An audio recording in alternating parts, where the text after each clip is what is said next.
plus connecté ne veut pas dire plus intelligent. C'est certainement dans cette phrase qu'on peut résumer la vidéo d'aujourd'hui.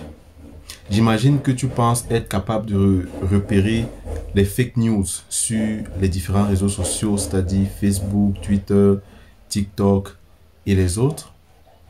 Et si je te disais que les personnes les plus exposées à l'information numérique sont également les personnes les plus crédules? C'est le résultat d'une étude mondiale qui a été menée sur plus de 66 000 personnes réparties dans 24 pays dans le monde et qui a donc présenté les profils des personnes les plus vulnérables à la désinformation. Les résultats sont vraiment surprenants, bouleversants et inquiétants. Les personnes les plus vulnérables à la désinformation sont de deux types. On a déjà ce qu'ils appellent dans l'étude la génération Z. Et dans cette vidéo, nous allons entrer en profondeur pour voir c'est quoi la génération Z. Et la deuxième catégorie, c'est les personnes les plus conservatrices qui pensent toujours savoir distinguer le vrai du faux, mais qui se trompent le plus souvent.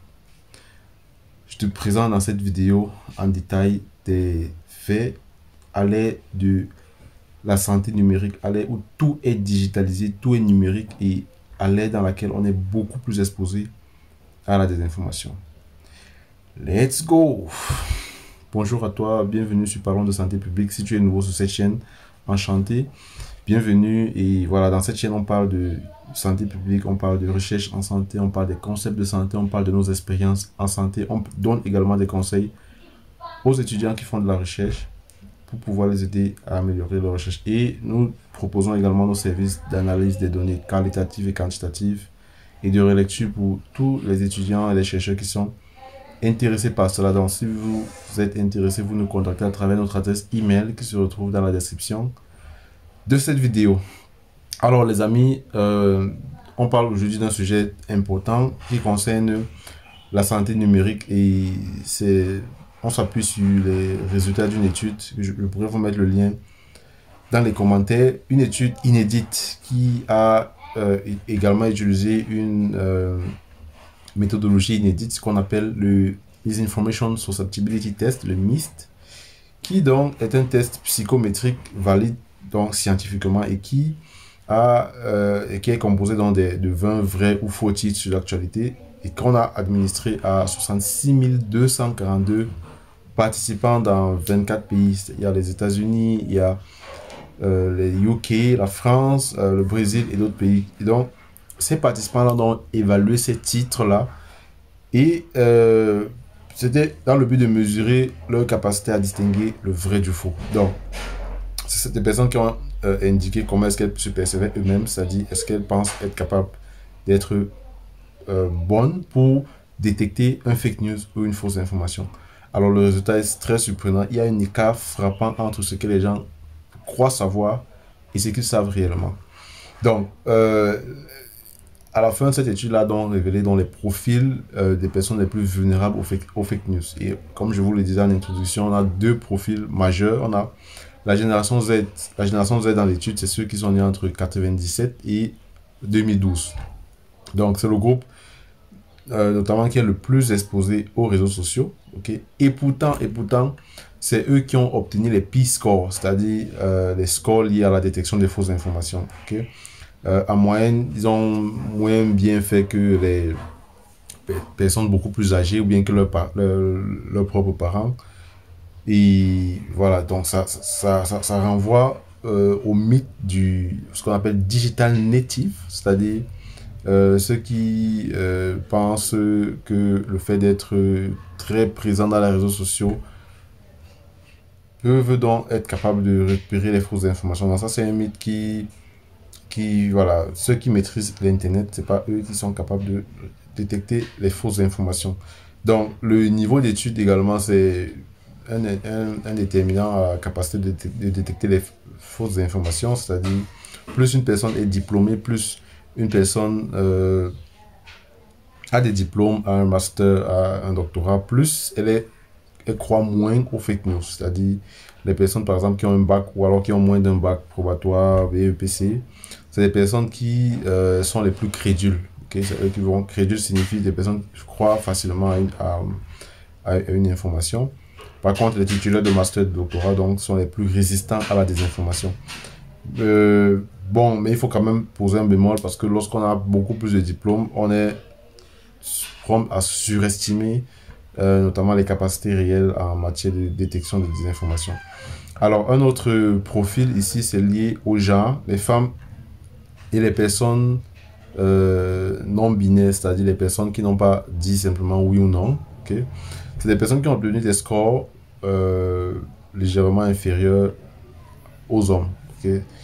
Mais elles sont beaucoup plus lucides par rapport à leur niveau. Okay? Ça veut dire les femmes, elles ont obtenu un score en matière de capacité à la détection de la désinformation qui est beaucoup plus bas par rapport, qui est un peu plus bas, légèrement plus bas par rapport aux hommes, mais les femmes par rapport aux hommes sont beaucoup plus, voilà, elles sont beaucoup plus lucides sur leur niveau réel en matière d'exposition aux fake news.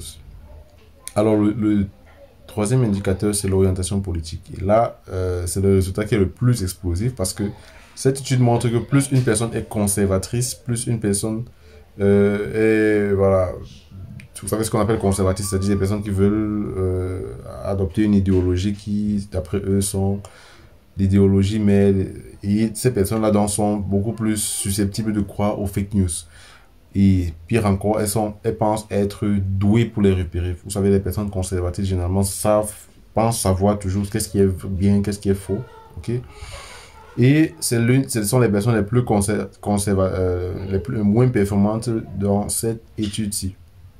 Donc, le constat est universel, mais ce n'est pas égal partout parce que dans les pays comme les États-Unis, la Suède, la Finlande, où cette étude-là a été menée, les résultats étaient plutôt bons. Mais dans d'autres pays comme la Chine, la Russie ou la Roumanie, les scores chutaient dramatiquement. Vous savez, les pays comme la Chine, la Russie, la Roumanie, c'est des pays où les personnes sont beaucoup plus conservatrices. Donc, ça révèle également que la capacité des personnes à détecter les fausses informations est aussi influencée par le système éducatif, okay, la liberté de la presse, okay, ou alors l'environnement médiatique dans lequel on exerce. Et en général, les personnes pensent être beaucoup plus malins que les autres, c'est-à-dire les personnes pensent généralement qu'ils ne sont pas aussi bons, okay, qu'ils ne sont pas moins que les autres, c'est-à-dire on pense toujours savoir ce qui est bien, okay, savoir, lorsqu'on reçoit une information, on pense être la personne qui peut dire, voilà, cette information est vraie ou elle est fausse. Et les plus vulnérables sont aussi les plus confiants. Donc, un jeune internaute, par exemple, ultra connecté, diplômé, mais qui est idéologiquement radicalisé, peut être une cible beaucoup plus idéale pour les fake news. Okay? Donc, c'est grave parce que la désinformation, c'est pas simplement un phénomène, un memes, ce qu'on appelle les memes, ridicules sur Internet. C'est des choses qui peuvent créer des conséquences physiques. Par exemple, on a eu en Inde, en 2018, on a eu des émeutes à cause des rumeurs sur WhatsApp. Et on a aussi vu, par exemple, des personnes qui sont exposées à la désinformation qui seront moins susceptibles de se faire vacciner, de prendre des vaccins. On a vu, par exemple, la manipulation électorale. On a vu l'inaction climatique. Donc, la désinformation peut véritablement avoir des conséquences sur notre environnement physique. Et c'est bien de tirer les conclusions. Donc, qui est vraiment à l'abri? Personne, ni toi, ni moi qui regardons cette vidéo. Même pas les experts. Personne n'est à l'abri de l'information. Et plus tu crois, plus tu ne peux pas tomber. Okay? Plus tu crois que tu ne peux pas tomber, plus tu es vulnérable. Okay? Ce qu'il faut faire, c'est de toujours vérifier ses sources, okay? Croiser les informations, ne pas se fier seulement à son instinct et surtout rester humble face à l'information qu'on reçoit. Donc, c'est ce que je voulais partager avec toi lors de cette vidéo. Si tu as déjà cru un fake news, dis-nous dans les commentaires pour qu'on puisse discuter. N'hésitez pas les amis à vous abonner, à liker la vidéo pour aider au référencement. Nous, on se retrouve pour une prochaine vidéo. Sentez-vous bien.